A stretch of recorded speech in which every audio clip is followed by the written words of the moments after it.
Bob has been with REA for a while, as I was saying, board of directors for the Center for Real Estate, heavily uh, invested into real estate.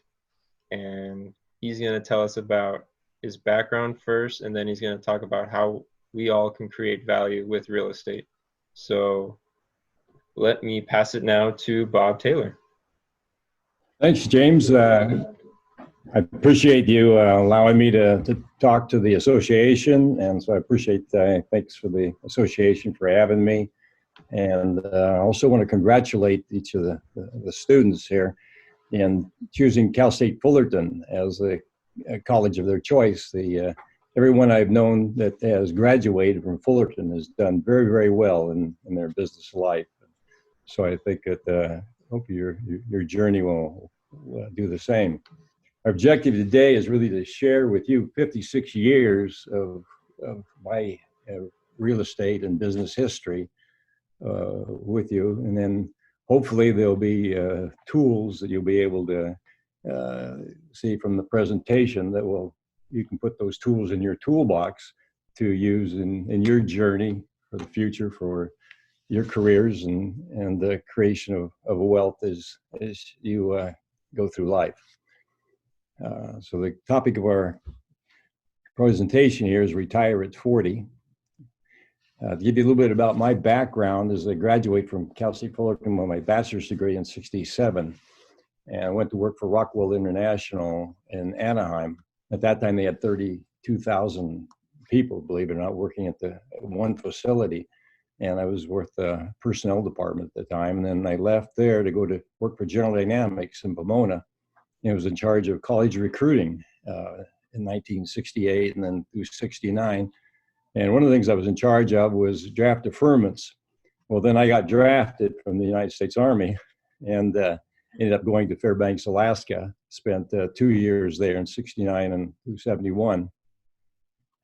And then out of the Army, I went to work for the Robert A. McNeil Corporation, which at that time was one of the very few syndicators of real estate in the United States.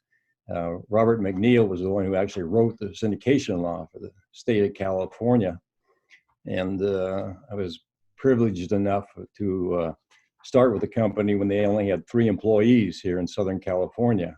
And we grew from just maybe 3 or 4 large properties to probably over 100 properties in a very short period of time. So I worked for the company from 1969 to '71. The picture you see from Apartment News Magazine, I'm in the center there.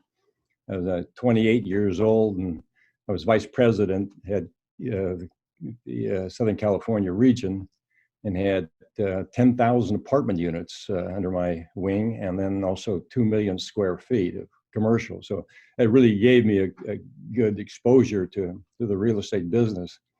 But while I was working for McNeil during the week, on Saturdays, I'd be out on my own, if you will, trying to build my own wealth, which I'll go into in a few minutes.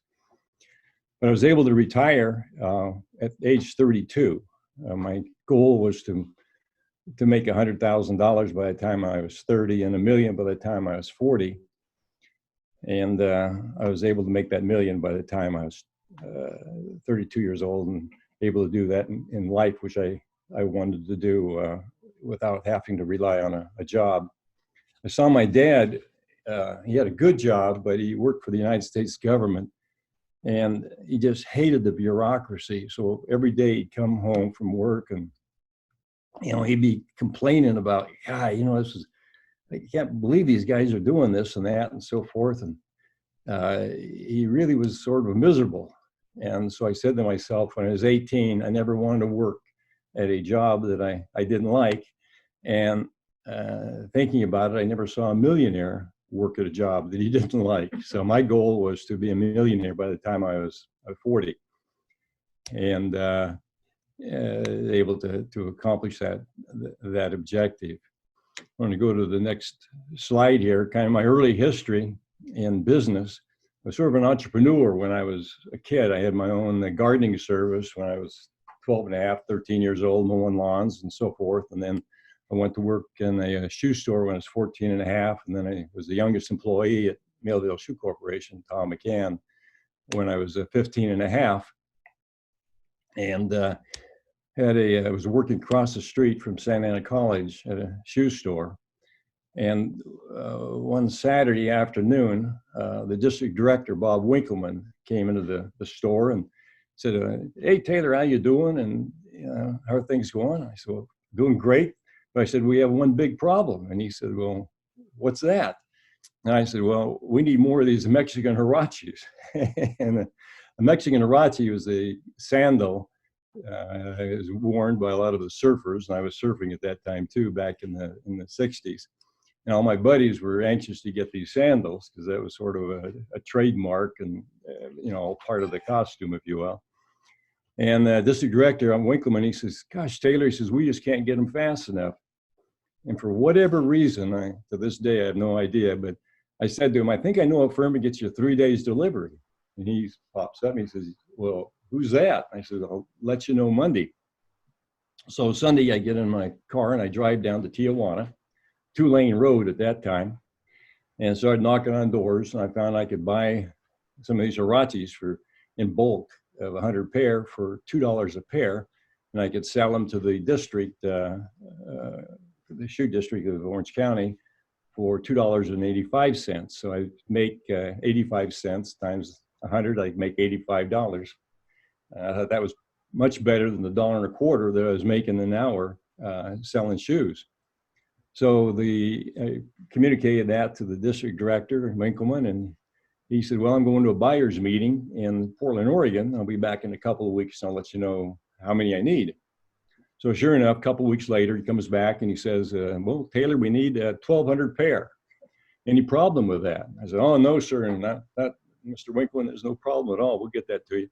And I remember walking out of the store across the alley, so to speak, to get my car, and I almost fainted. I just, how am I going to do this? So I get home, and my dad's there reading the paper. I remember it was like yesterday.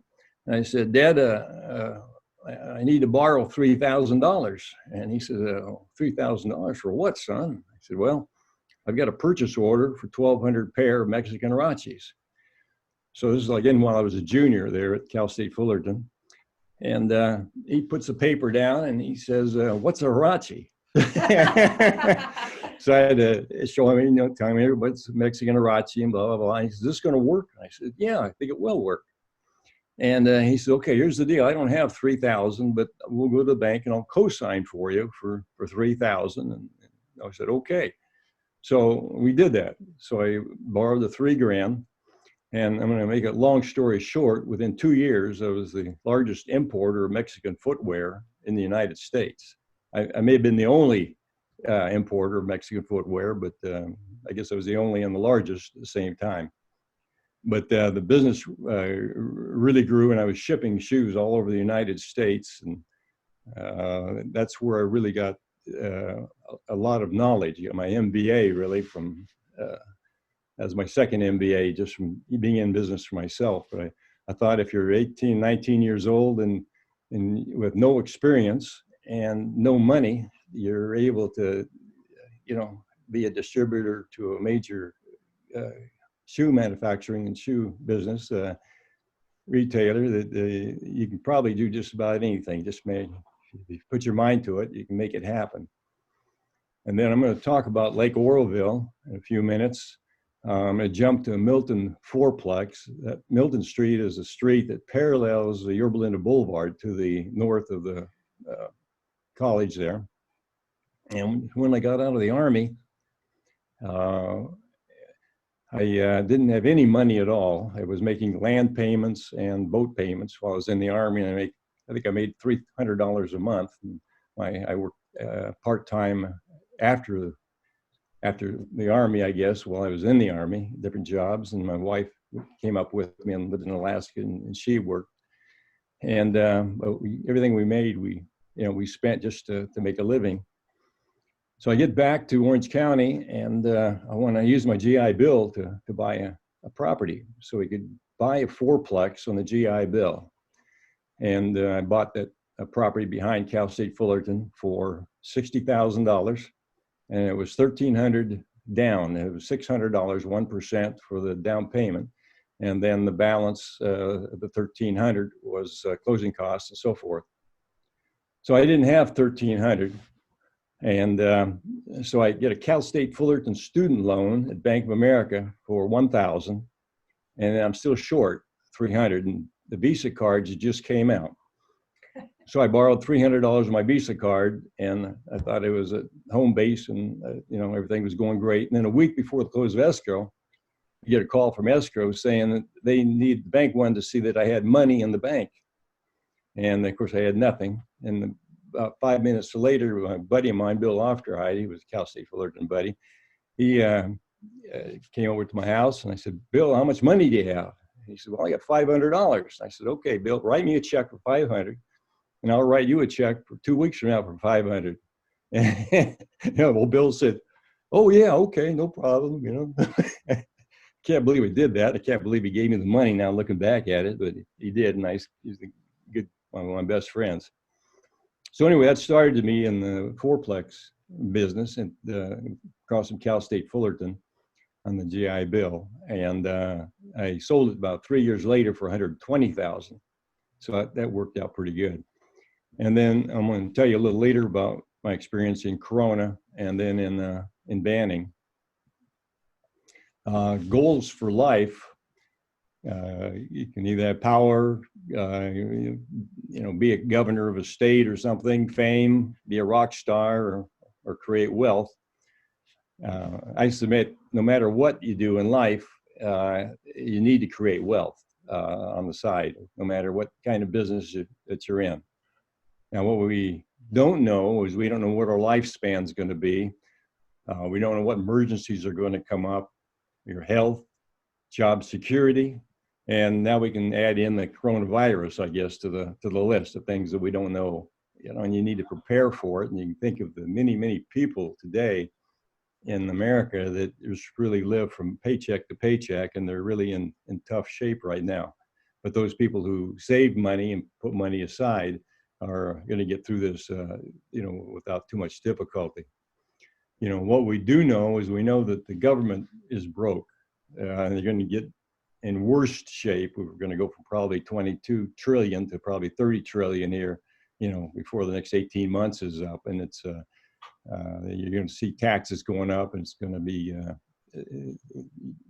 it's really going to be rough. It's going to be rough on your generation coming up 40, 50 years from now. You've got a plan that you may not be able to get Social Security. You wouldn't count on it. So you've got to create your own wealth.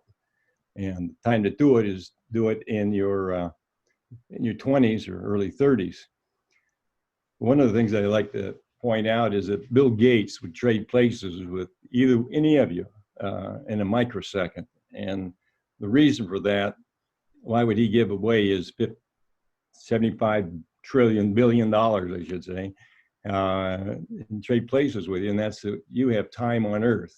So you want to maximize that and start your investments early in the 20s and 30s, and not wait till you're 50 or 60, like a lot of my buddies have done, to try and save for their retirement.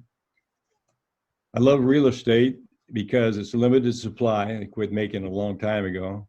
The purchase can be leveraged, and when you start out in an early age, you have to leverage. You don't have a lot of cash that you can go around paying cash for properties, and that's the only way I could have got into real estate, is I had to try and buy properties for almost zero down if I could. And actually it became easier than I thought it would be originally. So my goal is to buy properties for zero down that carry. That's a whoopee. Real estate produces income, and it's the best vehicle I know to create wealth. Tax on profit can be deferred or avoided. And what I like about it is you don't have to be very smart. Like I've proved that. As a C student, just barely got through high school, and wasn't a brainchild in college. But at the same time I was going to college, I might have been making more money than some of the professors. But and when I study the cycles, the past predicts the future.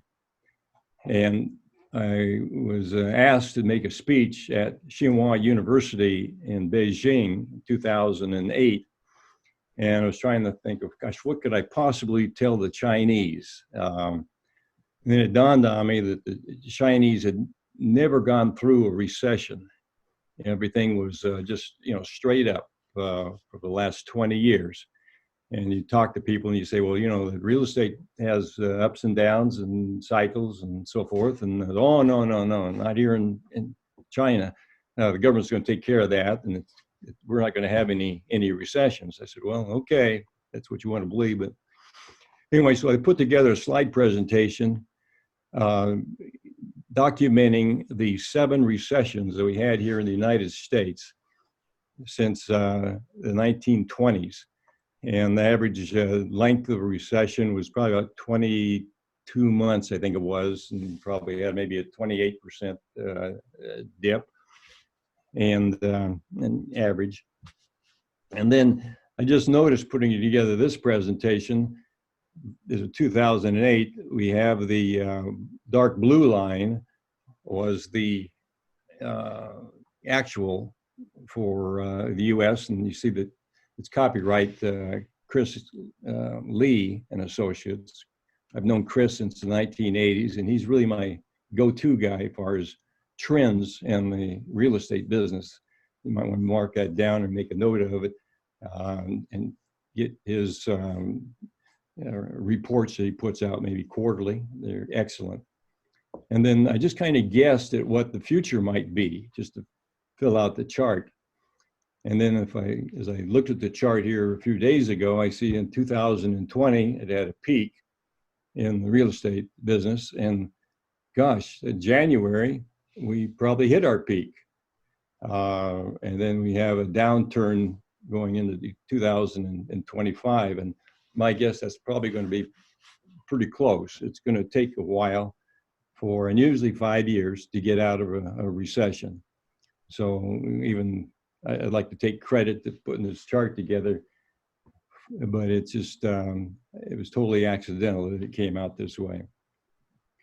Visualize your goal. Anything that you can visualize, I think you can do. And just as I visualized when I was 18 years old that I wanted to have a net worth of assets of $1 million. Everything I did throughout my life, I tried to keep that goal in mind. And even after you have your million, and even after you have a lot of money and wealth, I found that you still think, your mind is programmed to still think that you're poor. So to me, it's to go out and to buy properties. It's really an advantage to think poor. And the only reason I was able to buy properties for nothing down is that I didn't have any money to pay anybody a big down payment. So I think it's an advantage to not have money, as strange as that might sound. We got a homework project for each one of you listening in. If you could maybe on a piece of paper write down at age 40, my net worth is going to be blank. And then you don't have to sign it if you don't want to, and then submit them to James here. And I personally would be interested in what numbers you guys come up with.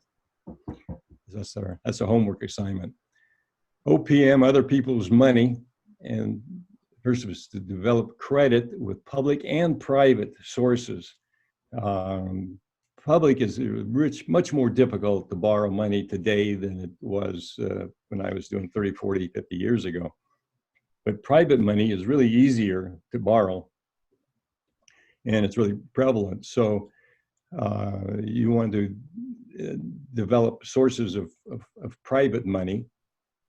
And one of the things that you go after is maybe where you pay maybe an investor, say 8 or even 10% interest. In some cases, you may want to do a deal where maybe it's a partnership, you and someone else, and they put up the money, so they get, say, 4% cash flow, and then you got your and use that money for the down payment and for maybe some TIs and improvements. But then you come in as the operator and you manage the asset, and then anything after the 4%, you split 50-50. The real money is going to be in the appreciation of the asset over time. So when if you have a business partner, say you have two of you, two partners. Well, if both partners have experience and money, that's a whoopee. That's a good deal. Or if one has money and one has experience, that's okay. That works too. But if both of you don't have money and both of you don't have any experience, not so good. So if you're the one with the money, you want to find somebody with experience. And if you want to have experience, you want to find somebody with the money. The other thing is develop relationships and trust. And very, very important. You want to do business with people who you enjoy doing business with. When I had my management company, the REM Group, I actually fired my largest client once. We managed probably 25% of our businesses with this one large client that owned a lot of shopping centers in Orange County. But they're really, really bad people to work with. And none of my managers wanted to do business with them. So I actually fired my biggest client. I just only wanted to do business with people I enjoy doing business with. And trust is really, really important, especially in the real estate business. If you invest in the stock market with your broker, and the stock market goes down and you lose $1 million or whatever, you don't blame the stockbroker usually. You say, well, it's a bad market.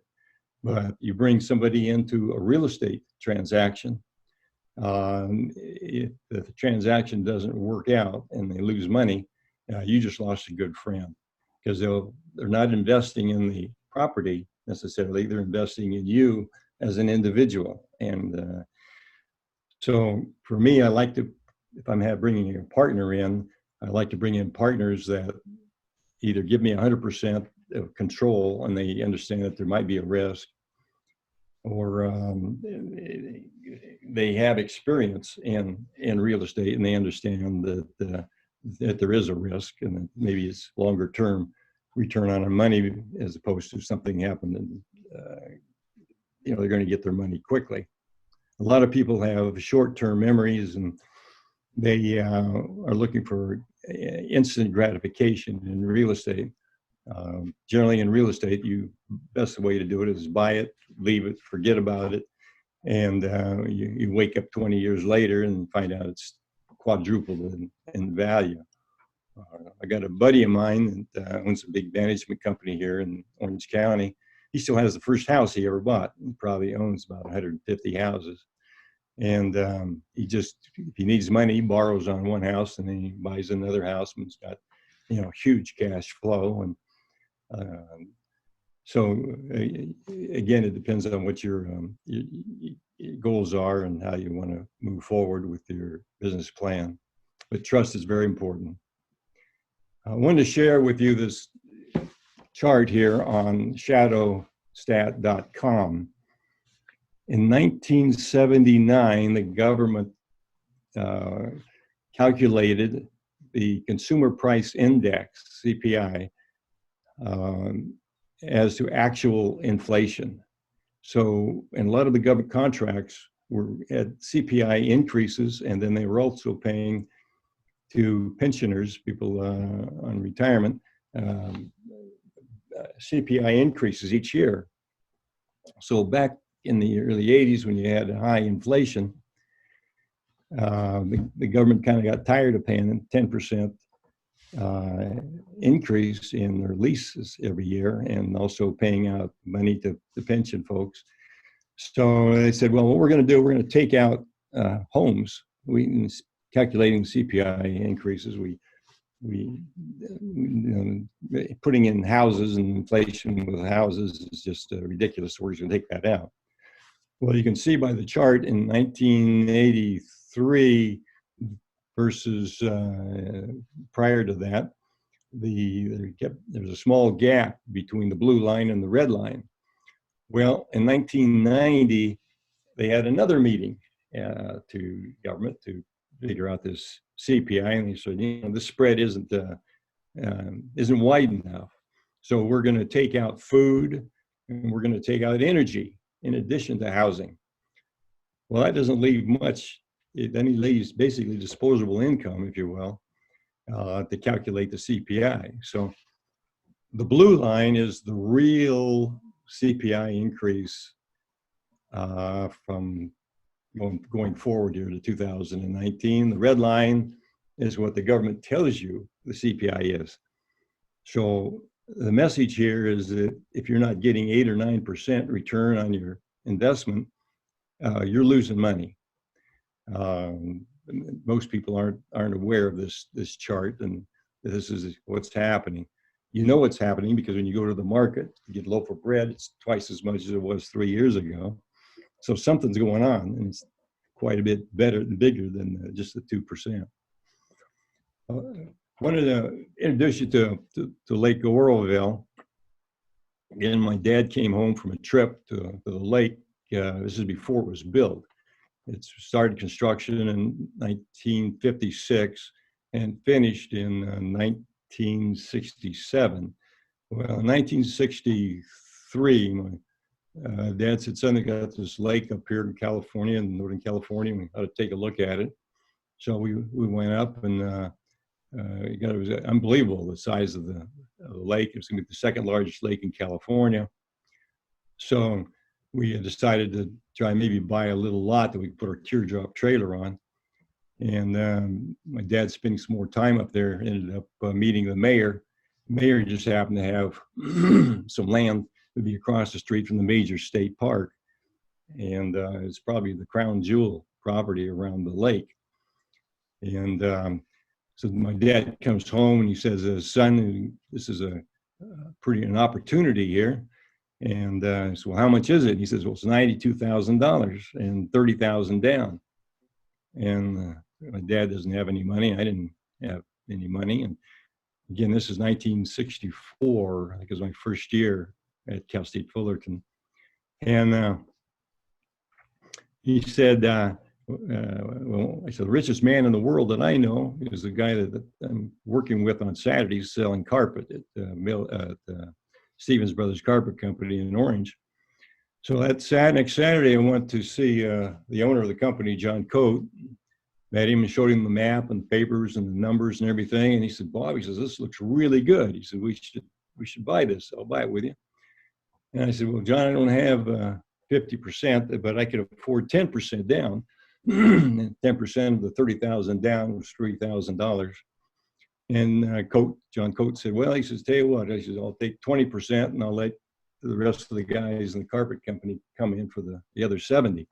And it's exactly what happened. We formed the Las Plumas Land Company and purchased the property. And I of course, didn't have the 3,000.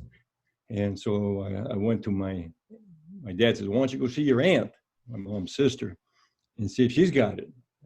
So I did. And anyway, I ended up borrowing $3,000 from her, 10% interest, $25 a month. And of course, eventually, paid her off. And then over time, I ended up buying out all my partners. So I ended up with 46 acres that I own across from a major state park. This is a picture of the land, the boats in the foreground here. That's the largest freshwater marina west of the Mississippi.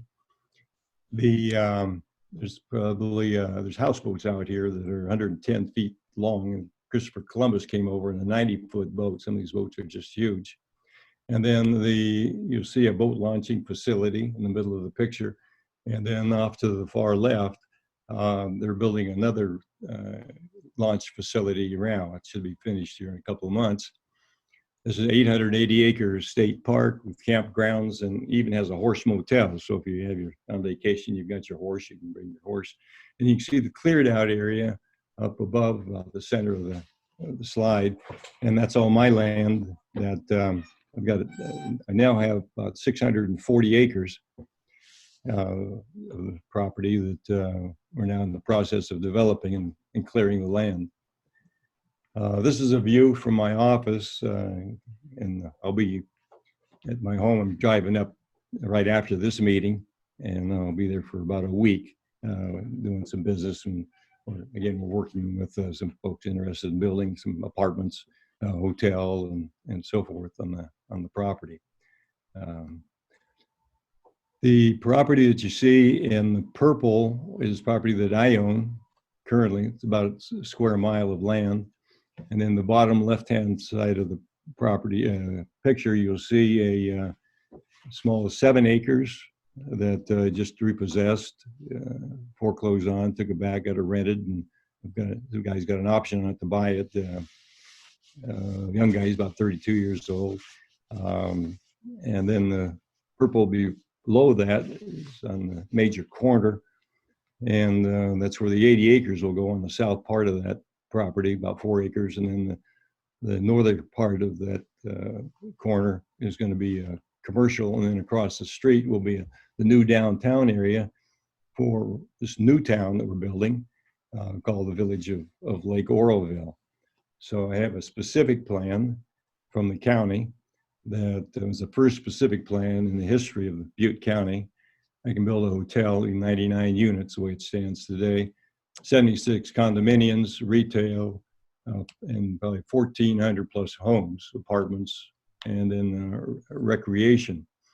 The area in the blue is one of my other partners. He owns that 92 acres.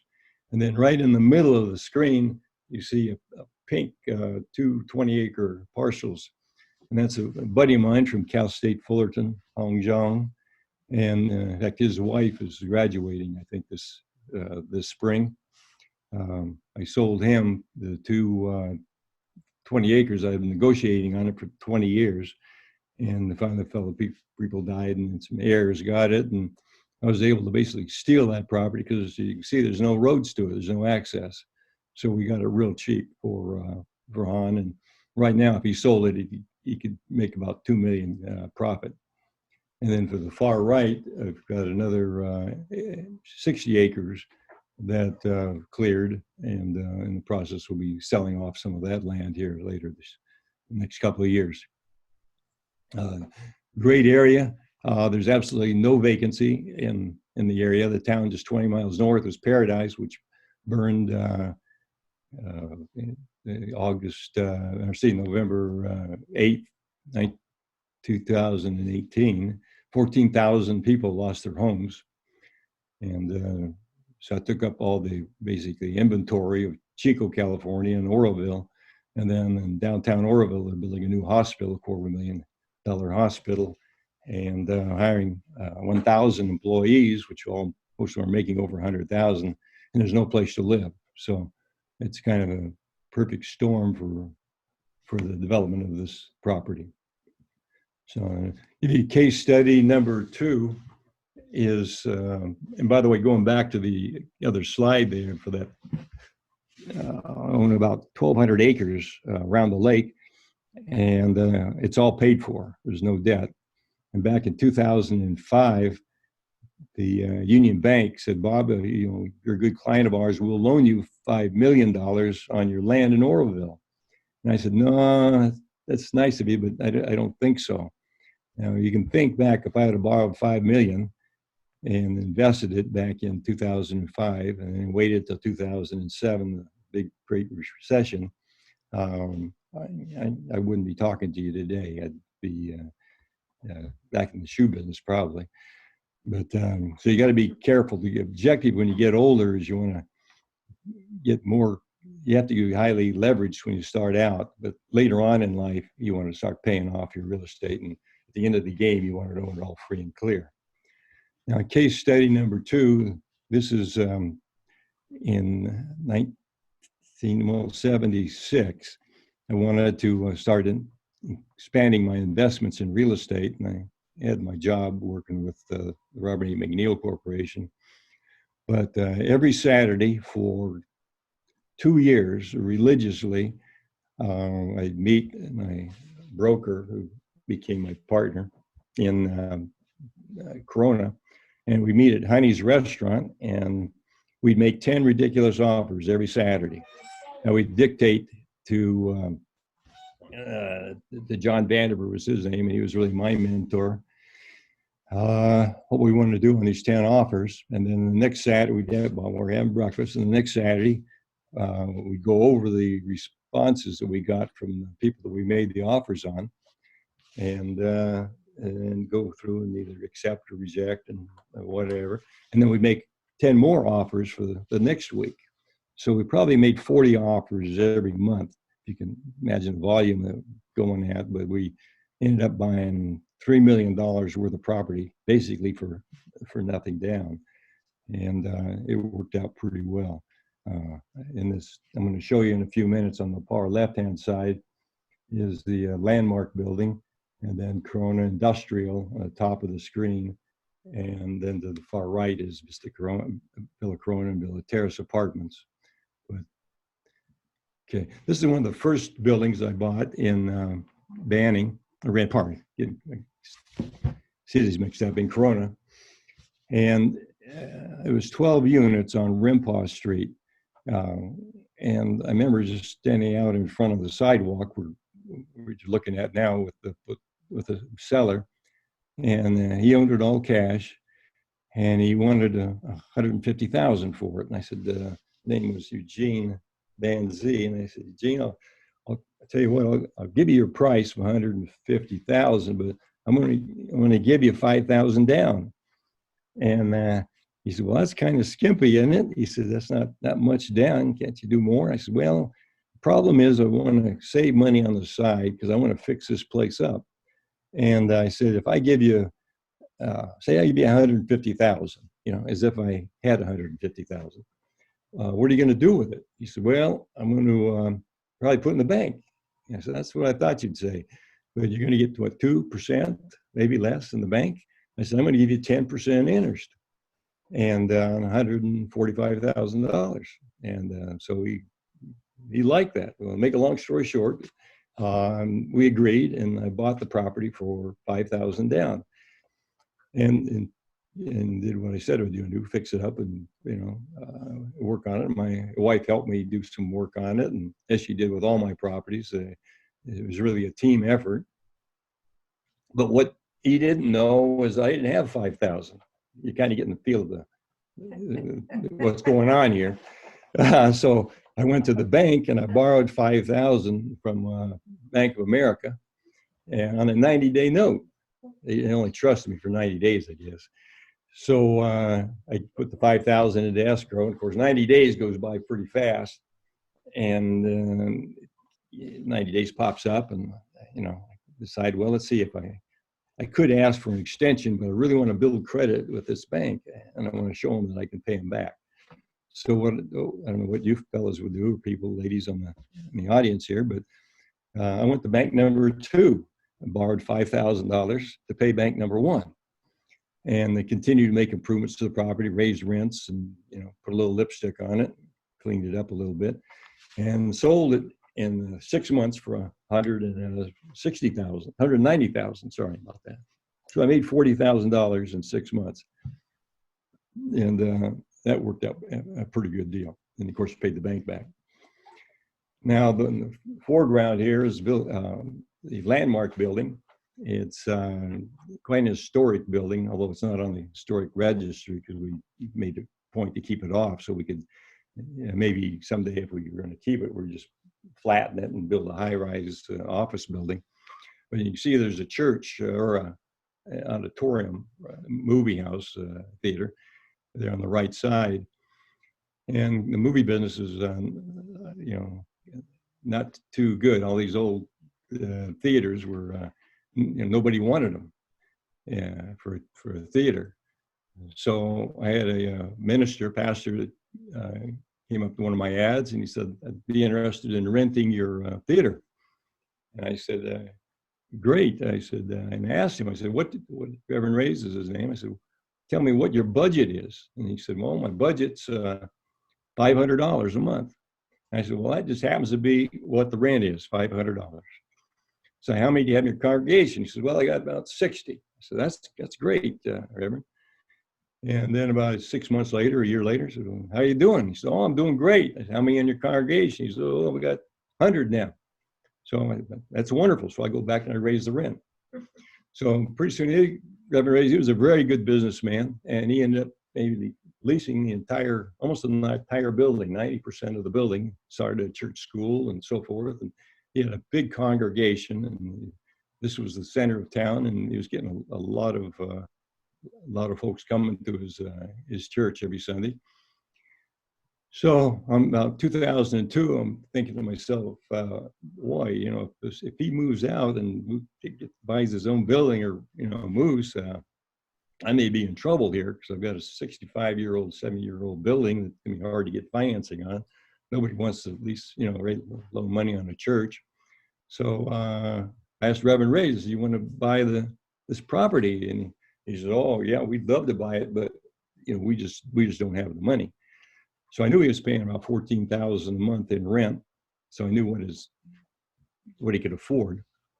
So I said, here's the deal. We'll put a price on it of $1,950,000, and I'll sell you this property for $50,000 down. And he liked that.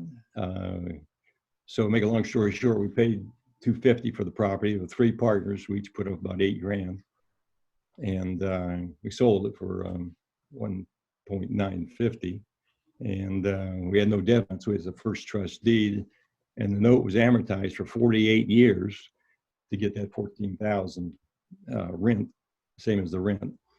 And now he's paying $16,000, which is great. He's paying off the debt a little faster, but every month I get it personally out of the $16,000. I get a check for $6,200, and my wife gets it. So she pays the house payment and a few bills, and you know, it works out pretty good. But anyway, this was a good investment.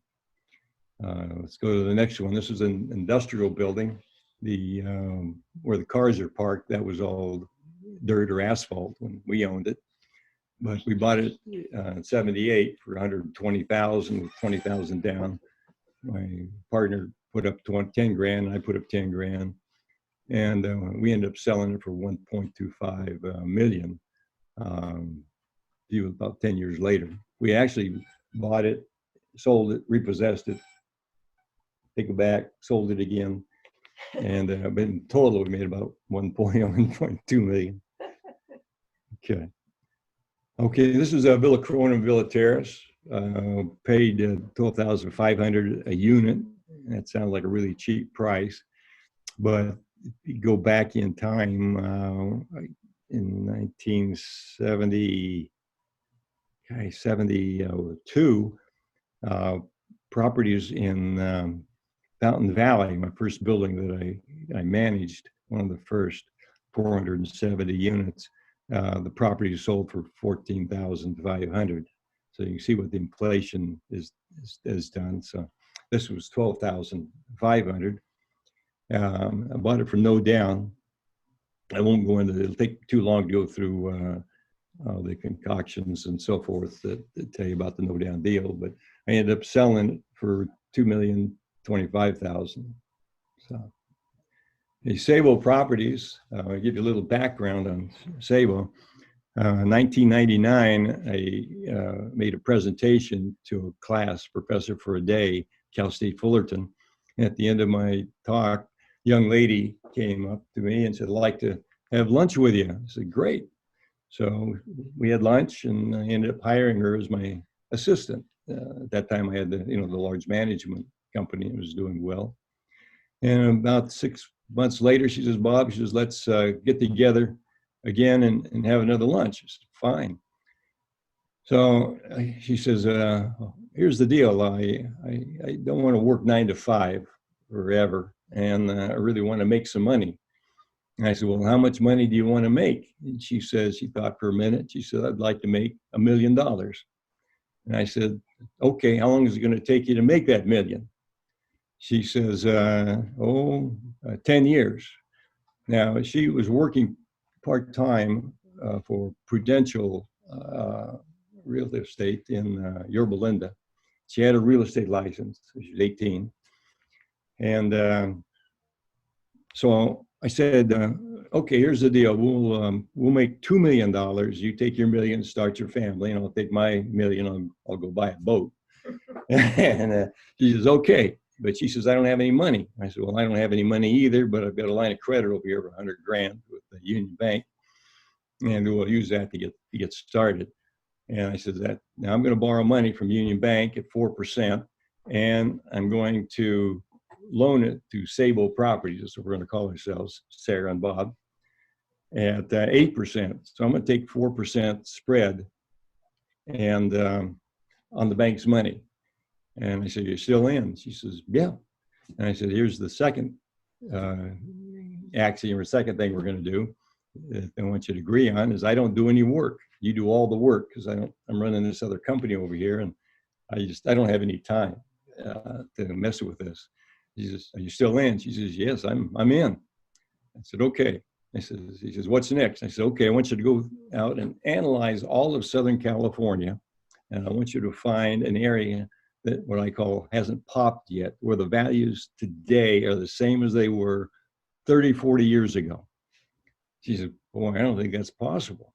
You know, this is 1999. I said, well, you're a Cal State Fullerton graduate. You know, let's go do it. She's okay. So he comes back about 3 or 4 weeks later. She says, I've got 2 locations. I said, what's that? She says, well, I've got Hemet and I've got Banning. I said, well, I'm not interested in Hemet because it's too far from the freeways and there's no industry there. A lot of old people live in there. It's a retirement community. But I really like Banning, and I hadn't thought of Banning before. But now that you mentioned it, it's got 2 freeways there. It converge there at Beaumont, the I-10 and the I-60.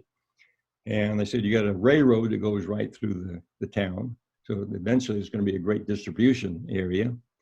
And you've got an airport. So those are all big pluses. And if you take a look at Riverside County, at one end, you've got the city of Riverside, and you've got a courthouse and a major business concentration. You go all the way 120 miles to Indio, and you've got another courthouse and concentration of government business, but there's nothing in between. I said, one day there's going to be a courthouse in Banning.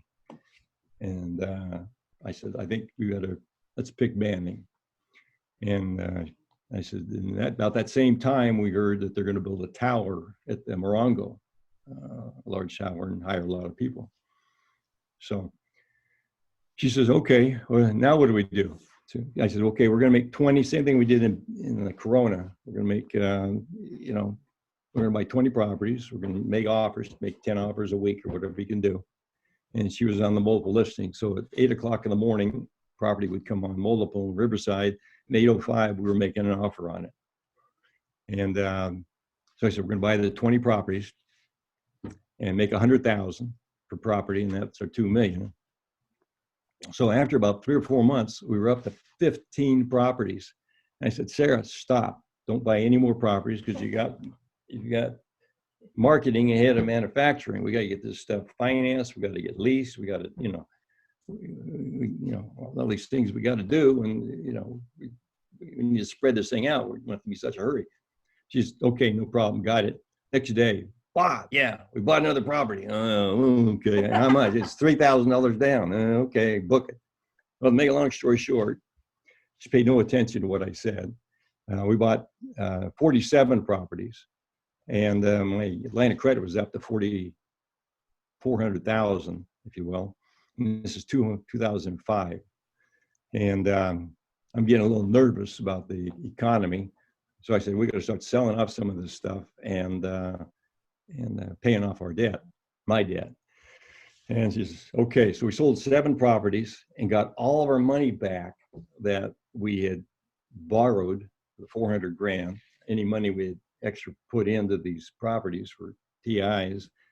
And all we had left was the long-term financing on the individual 47 properties.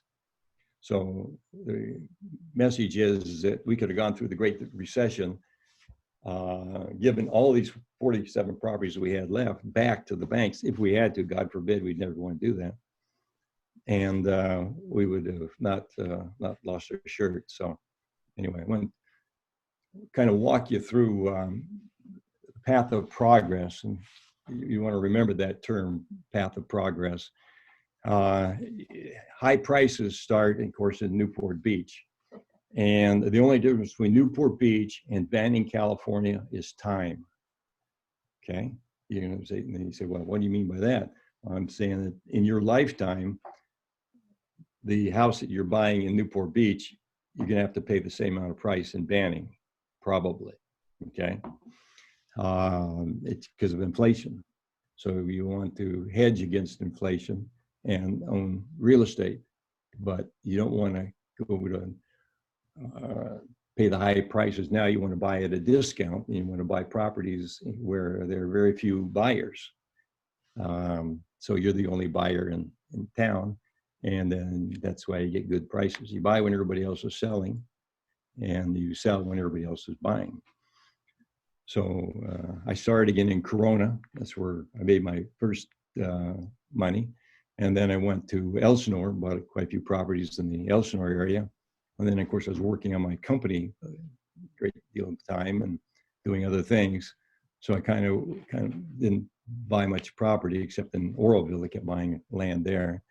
And then with Sarah, then when we started in Banning. And currently, we probably purchased 70 properties, 70 plus properties in Banning area, and we're in the process of developing another 32. Totally in my lifetime, I've owned, I think, over 400 properties that I bought and sold and kept and so forth. Currently in Oroville, I have probably 50 parcels of property, and then I'm probably an owner of another 40 properties in the Banning area. Okay, this was kind of a whoopee. I'm driving through Banning with Sarah, and we're seeing all this vacant land. And I'm saying, wow, Sarah, look at this land around here. I don't see one for sale sign for any broker, properties for sale. And that tells me that property is not selling. Nobody's buying land. Otherwise, the brokers would be out, trying to sell the land. And I said, find out who owns this land. And she comes back and she says, I got 750 owners of property. And I said, well, that's too many to take at one time. I said, let's just take 100 of the list and look at the properties there. The owner is in Connecticut, Brazil, Sweden, anywhere but Riverside County. And she did. She came with 100 owners and live outside of the county. I said, because these guys probably inherited the land, or they've owned it so long they want to get rid of it, or just let's just see what turns up. But she got a call from one lady in Los Angeles. She says, well, Sarah, this is after Sarah sent out letters to the 100 people. Says, Sarah, you sound like a nice lady. We'll sell the 15 acres to you. And Sarah said, well, how much? And she says, well, $500 an acre, or $500. And Sarah said, 500 what? And she said, $500 an acre. So Sarah calls me. I kind of knew where the property was. So I said, book it. So we bought 15 acres for $500 an acre, $7,500. And then I paid $1,700 to have it surveyed. And then I got a call 6 months later from Southern Cal home builders that you can see by all the houses in the area. This was in the path of progress. And they said, we want to buy your land, your 15 acres. I said, well, we're ready to sell it, but if I sold it today, I'd want to have at least $500,000 for it, at $35,000 an acre. And they said, oh, that's too much money. That's crazy. We're not going to do that. I said, okay. Well, I didn't want to sell it anyway because only 6 months had gone by, and I wanted a year to go by so I could get my capital gains tax as opposed to ordinary income. So sure enough, almost to the day of another 6 month period, same guy calls. He says, you still want to sell it? I said, yeah, I'll sell it. So anyway, make long story short, we sold it for $500,000. So we on the $7,500 investment. Now the story even gets better because remember I used a line of credit. So that's not my $7,500. I used the bank's money for the $7,500. So I really paid about $600 in interest. And then of course I wrote off the interest. So I really paid about $400. So we turned $400 plus the $1,700 I used to survey the property and sold it for $500,000. So that turned out to be a pretty good deal. Then Vista Serena, this is really kind of another whoopee. In making offers in Banning, we ran across this complex, which was really in terrible, terrible shape. It was gang infested. The highest rents going in the area was $350 a month, 96 completed units. And we started buying, the units are really cheap. We're buying about $30,000, $40,000 a unit. And pretty quickly, and for low down, we buy them for people that have owned for a while. And they took back paper, and then we were able to get some mortgage money, hard money loans. So I ended up with about 24 lots, and then I went before the board and told them that I wanted to get rid of the gardener. And they had 9 days to get rid of the gardener and bring in my own gardener, and I'll use my dues to pay it. Make a long story short, 2 seconds later, they hired my gardener, and then I ended up being on the board and head of the association. Now, we ended up totally rehabbing this whole project. And one reason we really liked the project is that it had what they call good bones. It was a guarded gate community, had tennis courts, it had a big swimming pool, a nice clubhouse, laundry, these are all look like they're condos, but it's PUD where the owner actually owns the lot too. So I'm still buying units there. I have a unit in escrow right now for $120,000, a 1-bedroom, and believe it or not, it's a no down deal. So then I got these lots, and a little history on the lots is that the original builder of the complex went broke back in the 70s or 80s. I think it was the early 80s. And Transamerica Corporation out of Omaha ended up taking over these lots, and they've been paying $6,000 to $7,000, $8,000 a month and HOA fees. And somebody in Omaha woke up and they said, "Oh my gosh, what are we going to do? We got to get rid of this. This $8,000 a month is crazy." So they sent a couple of guys out in suits to meet with the little board at Vista Serena. And at that time, I was the president of the board. And they said, "Well, we want to sell these lots to the association." And he said, "Well, the association is interested in acquiring the lots. Tell us your deal." He said, "Well, we'll sell them to you at a real discount. We're going to let you have it for $10,000 a lot." And I said, "Well, okay, but here's our deal. You, Transamerica Corporation, you pay us, the association, $200,000, and we'll take these lots off your hands." And I could hear a pin drop, and my attorney sitting next to me, and he was like kind of flabbergasted. And these guys kind of huffed and puffed, so that's crazy. And they turned around and walked out, and got in their limousine, and back to Ontario Airport, and flew back to Omaha.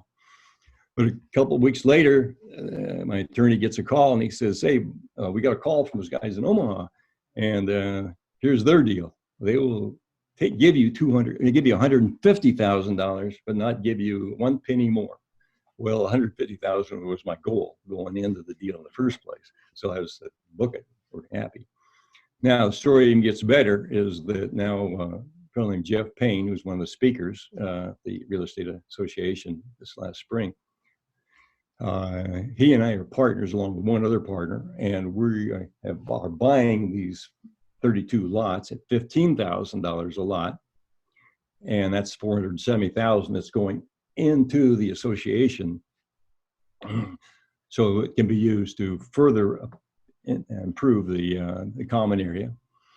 And we're building 32 brand new units, and that should be we'll start construction hopefully later this summer.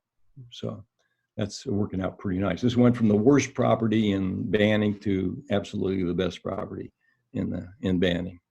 And as we're buying these properties, we're upgrading them, fixing them up inside too, and interiors. Okay, this is, I got to show you this. I'm darn proud of it. This is October of last year, 100% occupancy, no notices of vacate, no transfers, and we have garages too. We rent the garages out separately from the units, $100 a month. So 100%, so 100, 100, 100, 100. And then up above that, you see where we hit 100% occupancy the months that we achieve that goal. Regarding Sable Properties, Sarah and Bob, 2001, 2005, we purchased 47 properties with bank money, sold 7 properties in 2005, paid off line of credit, bank loans, entered in the recession with 40 properties with term loans, working capital paid off. Post 2007, we basically started selling off some of our houses and focused just on Vista Serena to centralize our management. Currently own about 37 properties with 32 being built. We'll continue to buy properties in the future as long as they're available. We'll buy them.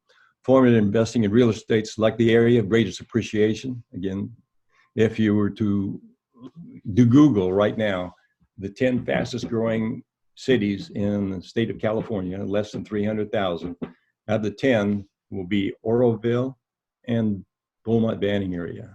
So we just kind of got lucky there, but we're 2 of the 10.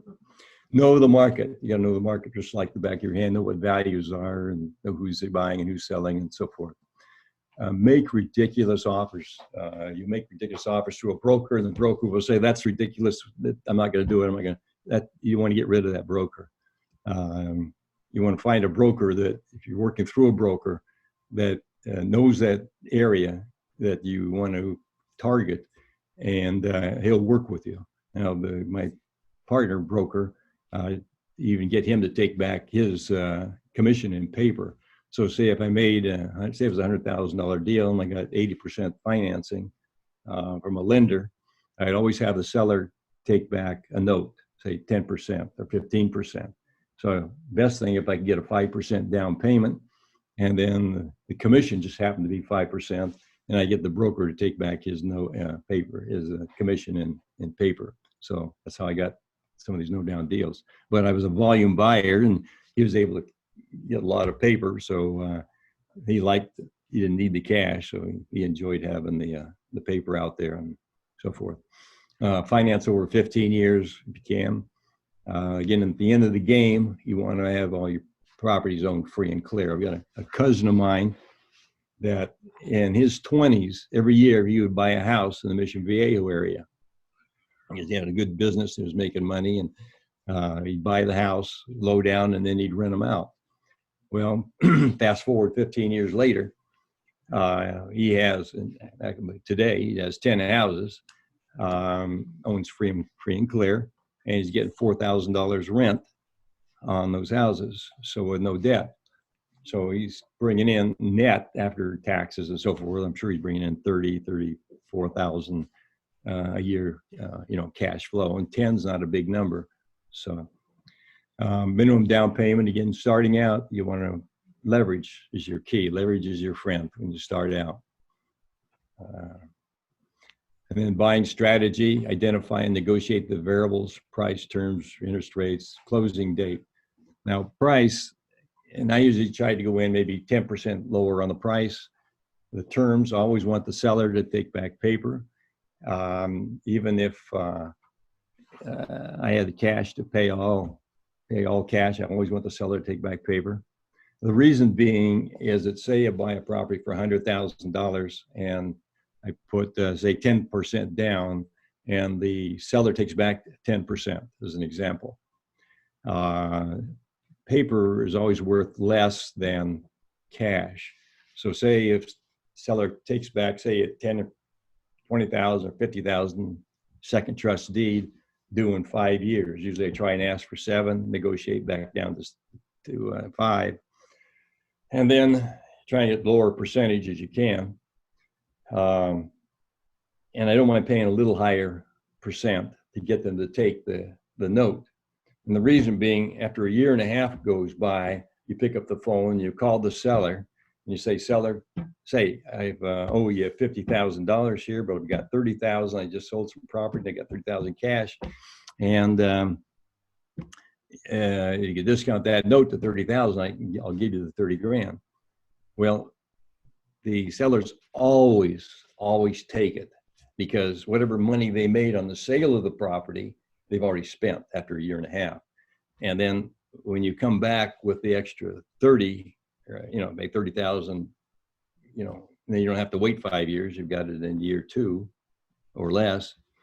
Now you've got 2 people to deal with. You've got the husband, who may say, well, I'll wait it out for the next, but you always have a wife or the other party. Okay. And my history is that wives always have a place for money.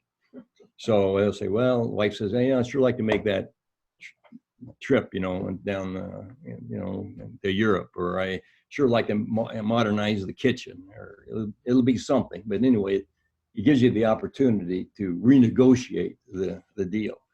So most of the time when you leave escrow, the seller kind of says, okay, my deal's done, and he goes away. And for me, no, I'm still negotiating.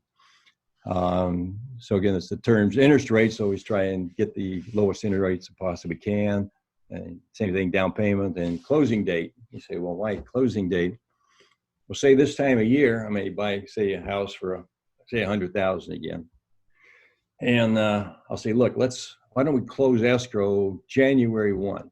And we'll just put it in escrow and we'll close next January.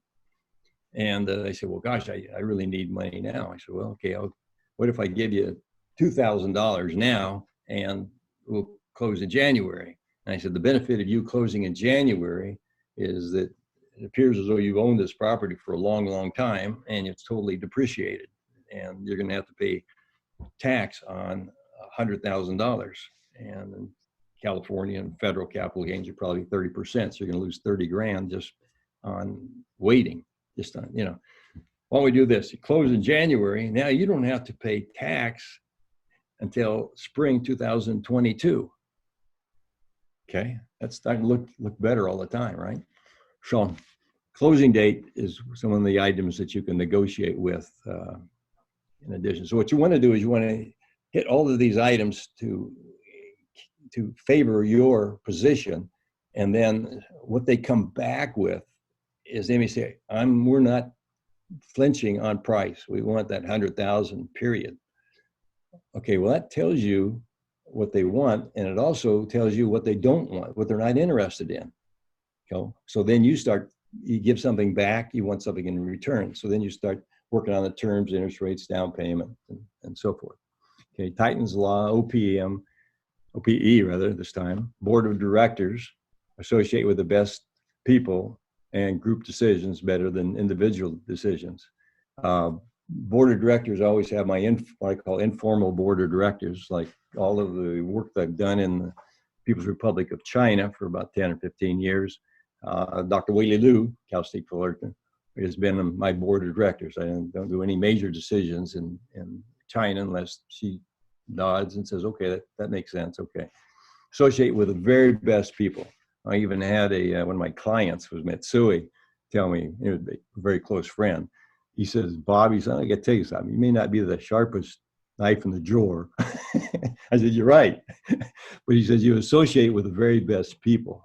And that's been really one of my strong points. When I had my management company, I had more CPMs and CSMs than any other company in the United States. I had 14 individuals with both degrees, classifications, CSM, Certified Shopping Center Manager, and CPM, Certified Property Manager, and most of them were MBAs. So I had the very best. My accountants, I hired accounting managers from other companies. So that's really what built my company, was the high caliber of people that I had.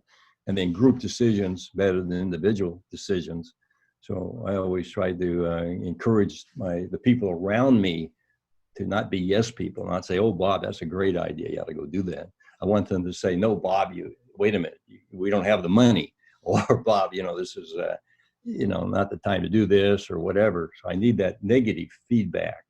And maybe I'll go ahead and do it anyway, but I I need to know how we call it, the poison in the tea before we, we go forward. So you really want group decisions, other people to share and give you their side of something. Okay, minimize your risk. Again, research, know everything you can about the property in the neighborhood and so forth, and develop an exit strategy. You don't want to buy something for $100,000 and then tomorrow you can't sell it for $100,000. You need to be, if you can buy it for $100,000 and create value by adding value, but you want to develop an exit strategy. Debt versus equity. Okay, the idea when you start off, you're going to have a lot of debt because you don't have a lot of money, but eventually you want a lot of equity. So there's only two ways to own real estate and have zero debt. You say, "Oh, God, Taylor, how can you possibly buy real estate without having any debt or to lose money?" Well, here's how it is. If say you have, when you start out, you're 100% leveraged, okay? But what you want to do is work towards having 50% of your inventory that is, say you have 100% financed, as an example, and you other 50% you have owned free and clear. If you went through the Great Depression, God forbid, the property that you have totally 100% debt, you give back to the bank. God forbid you want to do that, but if you have to, it's better than going bankrupt. Equity, the 50% of the units you have, property you have owned free and clear, nobody can ever take away from you. Okay. The reality is going through a Great Depression or the recession that we had in 2008, the 100% equity property, the good property, will take care of the debt on the property you have leveraged. Okay. So just like the property you have in Oroville, 1,200 acres, no debt, nobody can take it away from me. So there's no risk. Okay. Conduct long and short-term financial analysis. You want to take a look at your inventory and see, in the next 5 years, is property going to appreciate, or is it topped out, or is it continuing to increase in value, on a monthly basis? So you got to kind of take a look at your portfolio as you go along. Opportunities in real estate, ownership, property management, leasing, brokerage, consulting, and there's many more. How are we doing on time? We're doing good. I think you should maybe wrap it up soon so that we can have at least 10 minutes. Okay, I'm going to kind of go through the balance here real fast because, buying real estate vision, target the market, property, product type, gain knowledge, buy right, exit strategy, OPM, make them offers, and obtain seller financing. Why prices are high today, high cost of entitlements and permits, too many regulations, too much time to get through approval process. I can go through some more detail, but we can do it later. This is a very, very important chart to look at here. Assume that property is for sale for $100,000, and say you buy it for $90,000, because that's what you want to do, try and get it lower than what they're asking for. Now, average inflation is, say, 4%. That's a normal demand plus cost of construction, okay? And that's what most people, 99 persons out there, how they buy property. Just buy it, sit back, and wait for the 4% appreciation, okay? I and friends of Bob, we like to buy in the path of progress, where there's strong market demand, maybe not now, but there will be, and it exceeds supply. We pick up I believe we pick up another 4%, okay? Now, improvement, like in Banning, we're building these 32 units, and nobody else in Banning is building at the present time. So we're ahead of the curve, and Beaumont is totally on fire. It's just, every place is just, they're building into construction. Well, the next wave is right to Banning next door. So we know it's going to happen.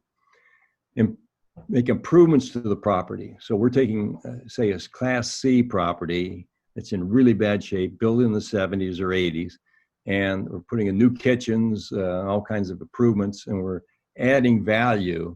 And instead of getting $800 a month rent, what everybody else is getting, we're getting $1,200 rents, because we're giving the people a 2020 product, okay?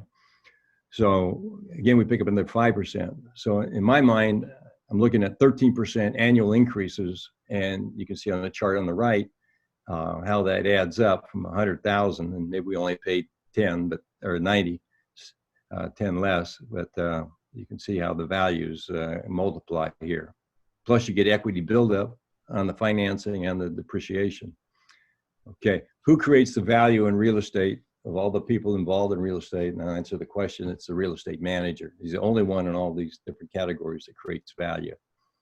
Objectives of real estate manager, net operating income, and protect and extend the physical asset. Those are the only two things that manager has to worry about.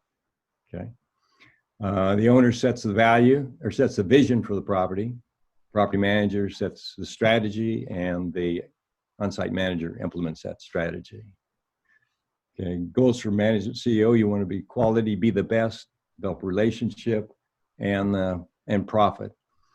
Profit is number 3 because I will sacrifice quality, and I'll sacrifice profit for quality and relationship. And I could go into this slide in more detail sometime in the future. If you have a property that's not giving you producing, it's like the 4 Ps that I learned at Cal State Fullerton. I had one more: personnel, place, location is critical in when you make that purchase. But then the rest of these are product, be the best. My partner in China says if you're number 2, you're a loser. So you've got to be the best. Promotion, target the market, price, not too high, not too low. And personnel, you got to have the ability to perform. You got to have the best people. Management, continue to add value, qualify your tenants, focus on quality, build your brand and reputation. If you have investors, never allow the investor to lose money. Never. That's where you build the trust. I mean, just comment on that just a second. In my management company, we managed for Metsui, and one time my property manager and I had to go to the president of Metsui and say, we've got some bad news and good news. I said, the bad news is we missed a CPI increase on a big industrial complex, and we didn't bill the tenant $60,000. That's a big number. And the president of Mitsui sat back and he said, well, he says, we all make mistakes and blah, blah, blah. And he knew that, we didn't have a lot of money. But I said, here's the good news. My manager and my manager's putting up 30 grand. I'm putting up 30 grand because my accounting department didn't catch it. He's going to put the 30 grand because he didn't catch it. And we're going to make the pot right. It's the best $60,000 I ever spent for that relationship. Be aware of the real estate cycles we talked about. Someday, if you want to have another class on the potential and where future growth is outside of Banning, we like the Palm Springs area. We like to go north of Banning. I like Palm Springs Villas, but there's still some questions here regarding the management and some of the construction. Let's see. Maybe, here it goes. Titan regarding life, enjoy life, invest in yourself, communicate enthusiasm, experience different things. You do the right things. Sometimes you do everything right, but not do the right things. Remember your community. That what you do for yourself dies when you do. That what you do for your community lives forever. 20 years from now, you'll be more disappointed by the things you did not do than by the things you did do. Sail away from the safe harbor, catch the trade, winds in your sails, explore, dream, discover, Mark Twain. Real estate is seen by the seller, is seen by the buyer, is seen by the appraiser, is seen by the tax collector. And the real estate associations, these are the associations that Real Estate Associates and Center for Real Estate have a relationship with. And any of you that want to join one of these associations, we highly recommend it. Get with James. And these folks and these associations are business partners, and they're waiting for you to be a member of these associations. A great way to locate jobs and learn the industry. And that's the end. All right, that was great, Bob. So now we're going to get into the questions. Ashley, if you can unmute yourself and maybe put your video on. Hi, so it says I can't do the video because the host is host has stopped it. Oh, that's my bad. Okay, I got you. I think if you go to participants, you can Well, I'll slide a take link care of to that, it. and then you can start reading the Asking. question. Okay. Hi, Bob. So the first question is from Karina Trong.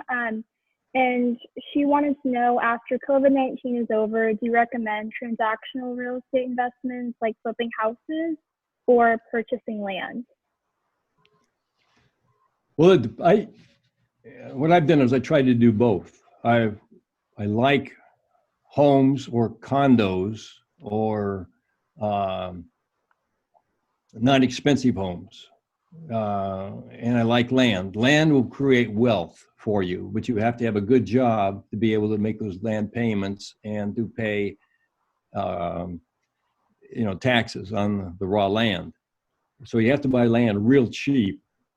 This is a way of progress, and you have to kind of sit on it. So, like my land, as I indicated, I paid like $2,000 an acre, and now it's worth 50. And I'm bringing water and sewer, now it's worth 100,000 an acre. So, a huge creation of wealth, if you will. But it took a long time. But I didn't care because I enjoyed the land. The answer is both. The deal is it's really focusing on the deal. It's whatever you in your business plan, what you kind of want to do in life. So that's more of a. And what I do is, if you wish, I can sit down with you at my office or across like we're doing now, and go into more detail of what your business plan might be to go forward. Okay. Yeah, thank you, Bob. Are you located in Corona, you said, your office? No, actually very close to the college. I'm where the 91 and the 55 come together. If you see the Mediterranean building up on the top of the hill at Knoll Ranch Road and Villa Real, that's where I'm located. Okay, yeah. After the, when the virus is over and all that, I'll think about. I might visit you in your office sometime. Yeah. Okay. Yeah, just send me an email. Okay. And we'll set a date and get together. And if you're looking for a job, I can help you too. I'll make a little announcement here. Two objectives that I have for the Real Estate Association and Associates is, first of all, I want to work to get you a job, a good job in real estate, if that's what you're looking for. And we've database 7,000 companies in Orange County that touch real estate. And between Bob Osbrink and myself, we know a lot of people that we can help place people. And then the second is to make you rich. So that's our goal. Okay. Ashley, there was another question, right? Yeah, so the next question, for flipping houses, how do you avoid the property taxes and expenses in the case that your house does not sell right away? How do you avoid property taxes? Yeah, property taxes and expenses in the case that your house doesn't sell right away. Okay, but if your house doesn't carry it, right? There's not enough rent from the house to carry the taxes and insurance and so forth? Yes. Is that the question? Yes. Okay. Well, you want to buy, that's a very good question. As an example, back in the 2005, as an example, when my buddies were buying houses here in Anaheim Hills area, as an example, they were paying $500,000 a house. I was in Corona and banning at that time, buying houses for $50,000 a house. Okay, so I could buy 10 houses where my buddies were buying houses for $500,000. So the house for $500,000 has to go to $1 million to double. House in Banning goes from $50,000 to $100,000 to double in price. And if you buy cheap, that means your taxes are cheap also, okay? And your expenses are low. So I use the 1% theory. If you have a property for sale for $100,000, I have to get 1% rent, which is $1,000. Okay, so like the house I bought for 20,000 that I could rent for 1,000, I could, I could pay 100,000 for that property, but I only paid 20,000. So that's a whoopee. That's a good deal. But if you were to tell me you're looking at a house to buy for rental, and the house was, say, even 250,000, and you asked me if it was a good deal, I would turn around and ask you, can you get $2,500 a month rent? And you would say no. Then I would probably suggest that you don't buy it. Okay. Houses are hard to make money because they're expenses of, gardeners and so on and so forth. Condominiums may be a little better because you've got an association doing all the work, and you're spreading that cost over other parcels. So it just depends. If I bought a house, I wouldn't keep the house. Normally, I'd flip it, use it. I'd buy it, fix it up, hold it a year, then sell it probably. Bob, would you be willing to share your presentation slides after the meeting? Like, we can send them out through the email. That'd be okay? Sure, absolutely. If you send me a copy. You have the copy.